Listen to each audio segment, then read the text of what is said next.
ایدی عبدالزهره هنداوی پیفدار وزارت پلاندانان عراق کدش بغدا با که راستا خو گلمدا به امد بحث کین که هماهنگیات نیف برای هر دو آلیان داده چابه پلاندانان عراق پلاندانان هرما کردستان جبوی مفاور گرتن جوان بابتا اگر ایدی پیفدار وزارت پلاندانان عراق کدش بغدا گلمدا با رئیس عبدالزهره هنداوی افدمی آباش خالال دست که مدویت از اماجه پیبکم گلک دمپی و چو حتی آماده کاری آتی نکرن سرجمیری بته انجام دادن دومایی که من انجام نوین فرمیج دیدن پلان ده چه با بود دهاتی پاشاروج عراق و هرما کردستان سرجمیری بته آپدیت کرن یا جی بته نی کرن پلانا چاوایه چند جار جارکی و چه آوایه کید به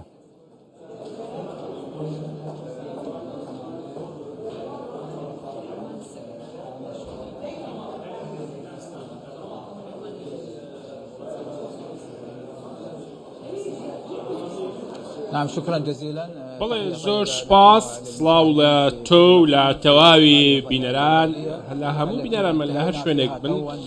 بەڵێ بێگومان لەبارەی کۆنفرانسی نیشتمانیەوە تەواومان کرد کارەکان تەواو بوو سەرژمێری ئەنجامەکانمان ڕاگەیاند سەرژمێریەکە لە تەواوی عێراق بەڕێوە چوو لە مانجی 20 بۆ 22 مانجی 11 بوو بێگومان ئەنجامی زۆر گرنگی هەبوو لە کۆنفرانسەکەدا ئاماژەمان بە تەواوی سەرژمێریەکە کرد هەموو وردەکاریەکانمان باس کرد تەنانەت هەموو جۆرە وردەکارێک لە خەڵک وەرگیرا بوو بە تایبەتی ئەو شتانێکەوە کاریگەری بەسەر تاچی عێراقیەوە هەیە لەبارەی خزمەتگوزاری بێ لەبارەی دیموگرافیا بێ لەبارەی کاتیشەوە بێگومان بەڵێ ئەمڕۆ ئەنجامەکان ڕاگەیەندران دوای ئەوەی پۆڵێنکاریەکی تەواو کرا هاوکات ئەمڕۆ لە ڕێگەی ئەم کۆنفرانسەوە توانیمان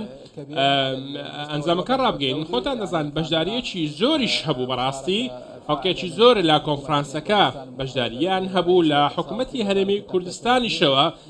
بەشداریەکی چاڵاک هەبوو لەسەر ئاستی وەزارەتی پلاندانانەوە لە تەواوی پارێزگاکانی دیکەش بە هەمان شێوە لە ئاستی نێودەوڵەتیش خەڵکێکی زۆر هاتبوون بەڕاستی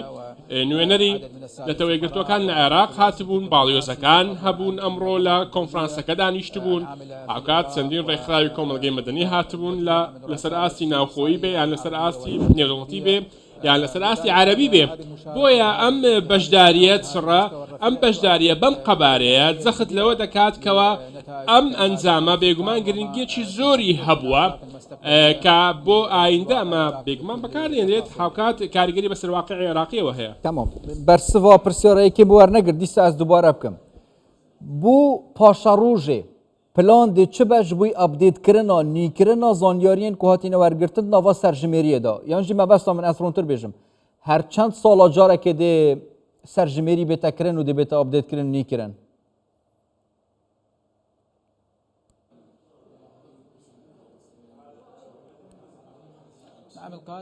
بەڵێ بێگومان لە ئایندەدا ئەمە دەتوانین سوودێکی زۆری لێوەربگرین ئەمانە ئاماژەی زۆر گرنگن بەدەستمان گەیشتون لە ڕێگەی ئەم سەرژماریەوە لە ڕێگەی ئەم سەرژمێریەوە بێگومان ئەم کارانە هەموو دەتوانین هەموو کێشەکان دیاری بکەین بە تایبەتی لەبارەی خزمەتگوزاری بێ یان لە کەرتی تەندروستی بێ یان لە کارەبا پەروەردە هەموو کەرتە جیاوازەکان دەتوانین کەوە لەم ڕێگەیەوە کێشەکان دیاری بکەین بۆ نمونە لە پرسی ئافرەت لە پرسی منداڵان لەبارەی ژمارەی نیشتە جێبوون لە عێراق خاوەن موڵک کرێ یان لەگەڵ ئەوەشدا سەرژمێریەکە ئاماژەی بە تەواوی تەمەنەکان دەدا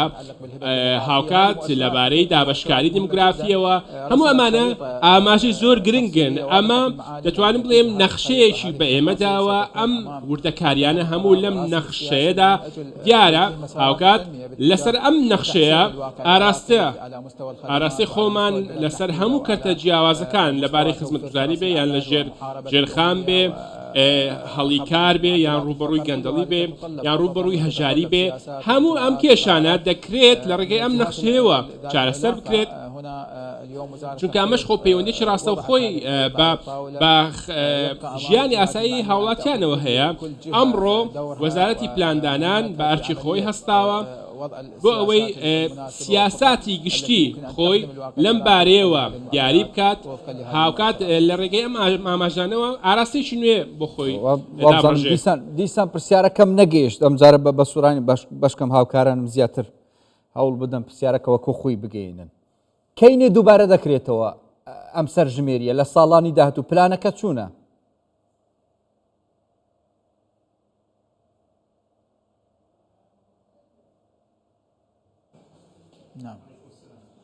نعم هو عالميا حقيقة لەسەر ئاستی جیهانیەوە گەرسەیری بابەتەکە بکەین خۆتان دەزانن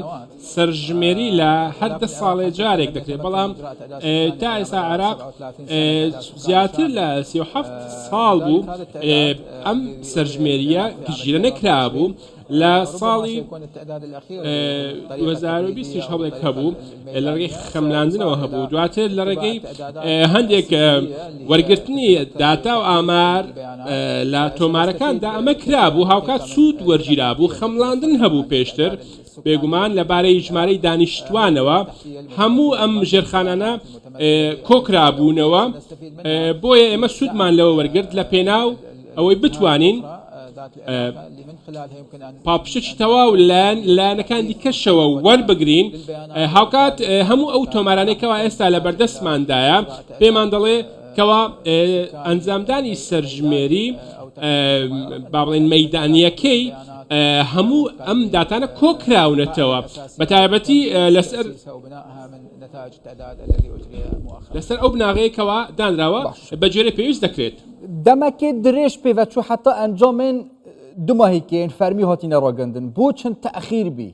یعنی ئەفسی هەیڤن زیرەتر سەرژمێری هاتیەکردن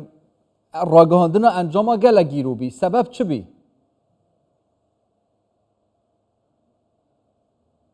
ابدا لم يتاخر دەتوان بڵێم دوای نەکەوتووە خۆ دوای 24 کاتژمێر ئەنجامی سەرەتاییمان بڵاو کردبووەوە تەنانەت دوای چەند ڕۆژێکیش خۆ هەندێک ئامارمان دیاری کردبوو بەڵام هەموو ئەمانە بۆ یەکلاکردنەوەی تەواوی دۆسیەکە پێویستمە بە چەند مانگێکە چونکە ئەمە بەڕاستی داتایەکی زۆر گەورەیە زانیارێکی زۆر گەورەیە پێویستە هەموو ئەمانەشی بکرێنەوە پۆڵێن بکرێن